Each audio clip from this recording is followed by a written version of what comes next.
Assalamualaikum warahmatullahi wabarakatuh. Perkenalkan, nama saya Edi Suprawadi, Universitas Islam Jember, jurusan Agribisnis kelas L. Dalam rangka melaksanakan tugas kewarganegaraan, saya akan menjelaskan tugas 1, yaitu tentang Undang-Undang Dasar 45 bab 1, membahas tentang bentuk dan kedaulatan negara. Pasal 1 menetapkan bentuk negara kesatuan dan Republik mengandung isi pokok pikiran kedaulatan rakyat. Majelis Permusyawaratan Rakyat ialah penyelenggara negara yang tertinggi. Majelis ini dianggap sebagai penjelmaan rakyat yang memegang kedaulatan negara. Bab 3 membahas tentang kekuasaan pemerintah negara. Pasal 4 dan pasal 5 ayat 2, Presiden ialah kepala kekuasaan eksekutif dalam negara untuk menjalankan undang-undang. Ia mempunyai kekuasaan untuk menetapkan peraturan pemerintah. Pasal 5 ayat 1, Presiden bersama-sama dengan Dewan Perwakilan Rakyat menjalankan legislative power dalam negara. Kemudian pasal 10 sampai 15, kekuasaan presiden dalam pasal-pasal ini ialah konsekuensi dari kedudukan presiden sebagai kepala negara. Selanjutnya bab 4, yaitu Dewan Pertimbangan Agung.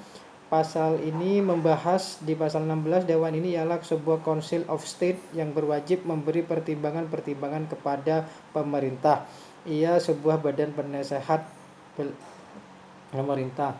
Kemudian bab 9, yaitu membahas tentang kekuasaan kehakiman. Pasal 24 dan 25. Kekuasaan kehakiman ialah kekuasaan yang merdeka, artinya terlepas dari pengaruh kekuasaan pemerintah. Berhubung dengan itu harus diadakan jaminan dalam undang-undang tentang kedudukan para hakim.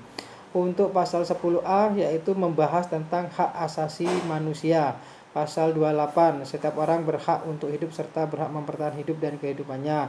Pasal 28 setiap orang berhak membentuk keluarga dan melanjutkan keturunan melalui perkawinan yang sah. Setiap anak berhak atas kelangsungan hidup, tumbuh dan berkembang, serta berhak atas perlindungan dari kekerasan dan diskriminasi. Pasal 28C, setiap orang berhak mengembangkan diri melalui pemenuhan kebutuhan dasarnya, berhak mendapat pendidikan dan memperoleh manfaat dari ilmu pengetahuan dan teknologi, seni budaya demi meningkatkan kualitas hidupnya. Selanjutnya bab 12 membahas tentang pertahanan negara dan keamanan negara. Di sini membahas tentang pasal 30, yaitu tiap-tiap warga negara berhak wajib ikut serta dalam usaha pertahanan dan keamanan negara. Usaha pertahanan dan keamanan negara dilaksanakan melalui sistem pertahanan keamanan rakyat semesta oleh Tentara Nasional Indonesia, Kepolisian Negara Republik Indonesia sebagai kekuatan utama, rakyat sebagai kekuatan pendukung. Tentara Nasional Indonesia terdiri atas Angkatan Darat, Angkatan Laut, Angkatan Udara. Negara bertugas mempertahankan, melindungi, dan memelihara keutuhan dan kedaulatan negara. Kepolisian Negara Indonesia sebagai alat yang menjaga keamanan dan ketertiban masyarakat, bertugas melindungi, mengayomi, melayani masyarakat, serta menegakkan hukum. Susunan dan kedudukan Tentara Nasional Indonesia, Kepolisian Negara Republik Indonesia, hubungan dan kewenangan Tentara Nasional Indonesia dan Kepolisian Negara Republik Indonesia di dalam menjalankan tugasnya di dalam mengamankan negara Indonesia. Itulah mengenai pembahasan bab Undang-Undang Dasar 45. Selanjutnya akan membahas tentang TAP MPR, tugas kedua, yaitu tentang ketetapan Majelis Permusyawaratan Rakyat Sementara Republik Indonesia nomor 25 MPRS tahun 1966 tentang pembubaran Partai Komunis Indonesia.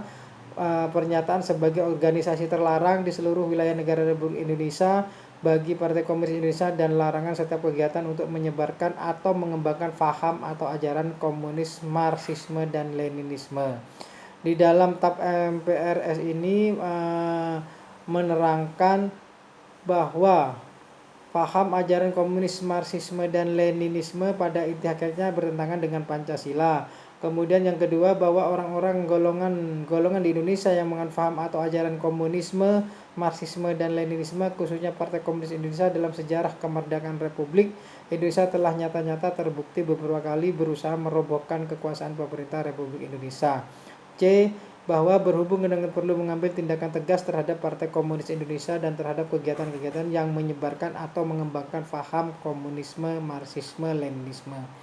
Mengingat Undang-Undang Dasar 1945 Pasal 1 Ayat 2 dan Pasal 2 Ayat 3 mendengar permusahan dalam rapat MPRS dari tanggal 20 Juni sampai 5 Juli 1966 memutuskan bahwa ketetapan tentang pembubaran Partai Komunis Indonesia, pernyataan sebagai organisasi terlarang di seluruh wilayah negara Republik Indonesia, dan larangan setiap kegiatan untuk menyebarkan atau mengembangkan paham atau ajaran komunisme, marxisme, dan leninisme.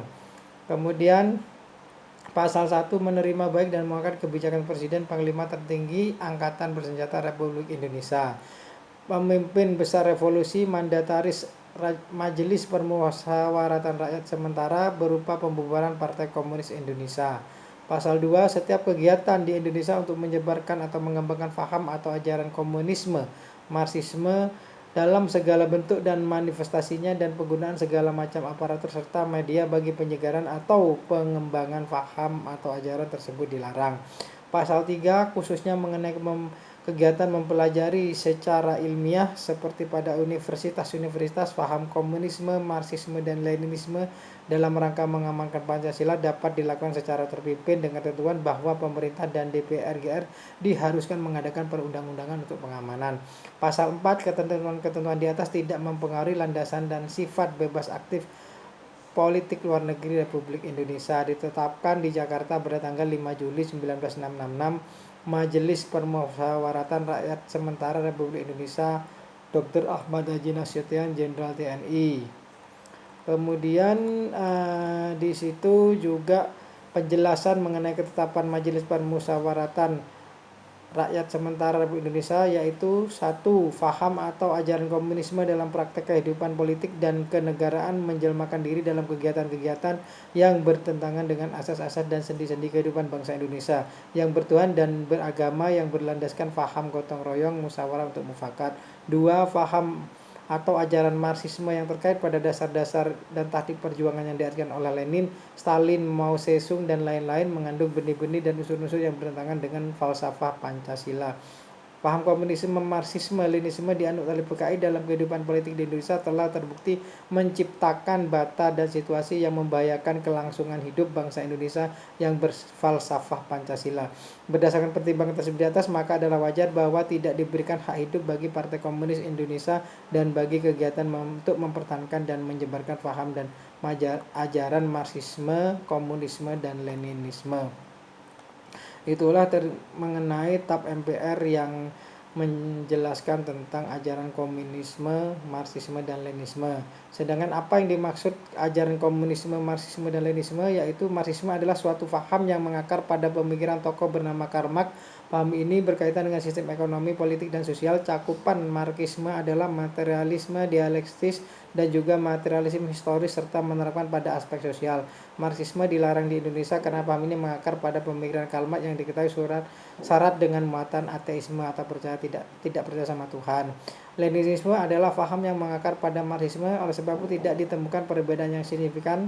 Leninisme dan pada dasarnya adalah pengaplikasian pemikiran Karl Marx pada politik praktis oleh Lenin. Paham ini menekankan pada penjaman demokrasi langsung oleh kediktatoran proletariat dan dianggap sebagai awal dari sosialisme.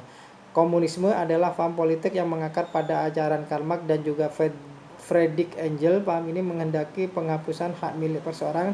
Hak perorangan yang dihapus tersebut akan digantikan dengan hak milik bersama yang diatur dan dikontrol secara penuh oleh negara.